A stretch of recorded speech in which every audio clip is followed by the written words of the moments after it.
Icon news, నేను మీ పవన్ కృష్ణమూర్తి.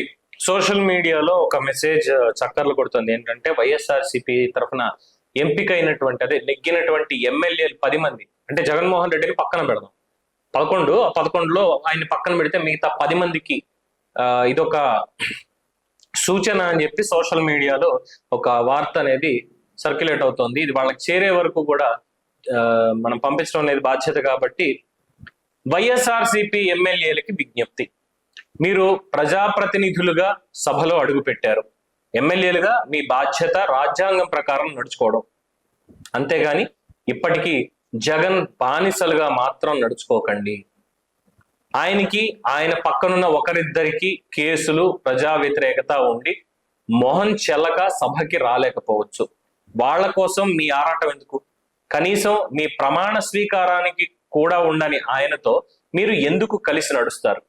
మీరు ఏ పార్టీలోనూ చేరొద్దు, మీరు వైఎస్ఆర్సీపీ సభ్యులుగానే ఉండండి. ఆయన కోసం మీరు పని చేయొద్దు.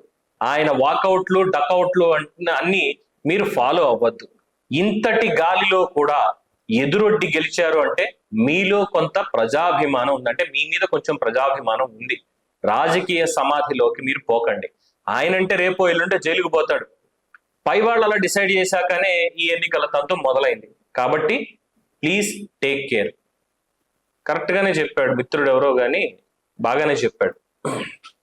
నిజమే, 164 సీట్లు వచ్చి, నిజమే 164 సీట్లు వచ్చి భారీ మెజారిటీ తోటి, చాలా భారీ మెజారిటీలతోటి గెలిచినటువంటి కూటమి అభ్యర్థుల మధ్యలో కూర్చోవడానికి కాస్త భయపడాలి. ఎందుకంటే గత 5 ఏళ్ల పరిపాలన అలా ఉంది కాబట్టి. కానీ మీరు భయపడక్కర్లేదు, మీరు అస్సలు భయపడక్కర్లేదు. ఎందుకంటే అయ్యన్న పాత్రుడు గారు నిర్ణయం తీసుకున్నారు, స్పీకర్గా, రాష్ట్ర ముఖ్యమంత్రిగా, అసెంబ్లీలో శాసనసభ అధ్యక్షుడిగా, నాయకుడిగా. ఆయన చంద్రబాబు నాయుడు గారు కూడా నిర్ణయం తీసుకున్నారు. పవన్ కళ్యాణ్ గారు డిప్యూటీ సీఎంగా ఆయన కూడా సమర్థించారు. మిగతా వాళ్ళు కూడా చెప్పారు. ఒకళ్ళిద్దరు సరదాగా ఏదైనా మాట అనొచ్చు, విక్రింపుగాను, వెటకరంగాను. ఎందుకంటే 5 ఏళ్ల పరిపాలన మీద మరీ ఏదో సాఫ్ట్ గా వెళ్ళాలి, ఏం మాట అనకూడదు అనడానికి ఏం లేదు. కాబట్టి ఏం వ్యక్తిగతంగా అయితే ఎవరిని ఆరోపణ చేయరు, ఎవరిని కూడా కించపరచరు అక్కడ. సో మీరు నిరభ్యంతరంగా అక్కడికి వెళ్ళొచ్చు. వెళ్ళి మీ నియోజకవర్గాలకి సంబంధించి, ఉన్న సమస్యలు కానీ, అక్కడ ఏం చేయాలి అనేటువంటి కార్యకలాపాలు, వాటి కార్యాచరణ గురించి కానీ సభలో మీరు కొన్ని ప్రశ్నలు అడగొచ్చు. మీకు కూడా సమయం అనేది ఉంటుంది, మీకు ఆ హక్కు కూడా ఉంది. సో ప్రతిపక్ష పార్టీల సభ్యులు, అంటే అధికారం షేర్ చేసుకున్నంత మాత్రాన వాళ్ళు ప్రతిపక్ష హోదా లేదు అనుకోవడానికి లేదు, అలాగే అధికారం మాదే అనుకోవడానికి కూడా లేదు. పవన్ కళ్యాణ్ గారు ఎప్పుడూ చెప్పారు, సభలో సెకండ్ లార్జెస్ట్ పార్టీగా ఉన్నది వాళ్ళు, ఆ తదుపరి బీజేపీ మరియు మీరు, మొత్తం మీరున్నారు. సో ఉన్నటువంటి దానికి మీరందరూ కలిసి పాలన ఎలా సాగుతోంది, ఎలా సాగాలి అనే దాని మీద చర్చలు చేయండి, సూచనలు, సలహాలు ఇవ్వండి. అంతేగాని జగన్మోహన్ రెడ్డి దిక్కుమాలిన ఆలోచననే పట్టుకుని మీరు వెళ్తే మాత్రం ముందుకు వెళ్ళలేరు, ఖచ్చితంగా వెళ్ళలేరు. ఎందుకంటే మీలో కొంతమంది నాకు పరిచయం ఉంది, చంద్రశేఖర్ గారు లాంటి వాళ్ళు కూడా ఉన్నారు సభలో, ఎమ్మెల్యేగా ఎన్నికయ్యారు కొత్తగా. కంగ్రాచులేషన్స్ చంద్రశేఖర్ గారు.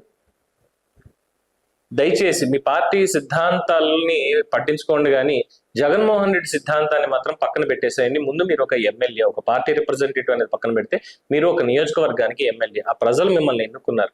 ఇంత వేవ్ లో కూడా కొత్తగా వచ్చినటువంటి మిమ్మల్ని ఎన్నుకున్నారు అంటే మీ మీద ఏదో ఒక భరోసా వాళ్ళకు ఉండాలి, ఉంది కాబట్టి ఎన్నుకున్నారు. కేవలం జగన్మోహన్ రెడ్డిని చూసి అయితే మాత్రం కాదు. సో ఆయన వాకౌట్లు చేసుకుంటాడు, ఇది గౌరవ సభ కాదు, కౌరవ సభ అంటాడు, మళ్ళీ కాపీ కొట్టి మాట్లాడతాడు తప్పితే ఇంకేం లేదు.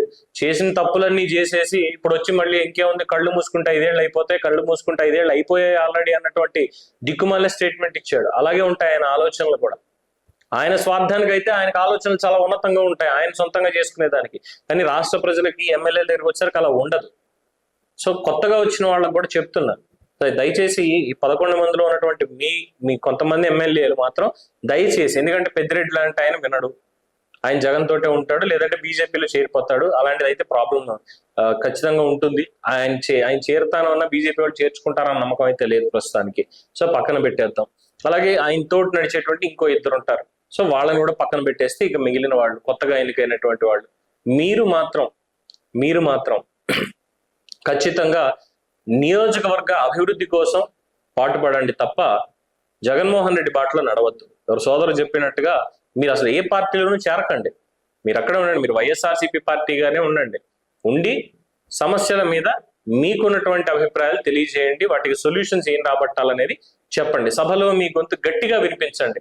ఒకవేళ ప్రభుత్వం అన్యాయం చేస్తోంది, కూటమి సభ్యులు అన్యాయం చేస్తున్నారు అనుకుంటే అన్యాయాన్ని ప్రశ్నించండి, నిజాయితీగా ప్రశ్నించండి, వాస్తవాలతో ప్రశ్నించండి. అంతేగాని జగన్మోహన్ రెడ్డి పంధా ఏదైతే అబద్ధాలతోటే మనం వెళ్ళాలి, మోసాలతోటే వెళ్ళాలి అనేటువంటిది ఉంటుందో దయచేసి దాంతో మాత్రం వెళ్ళొద్దు, రాజకీయ సమాధిలోకి వెళ్ళొద్దు.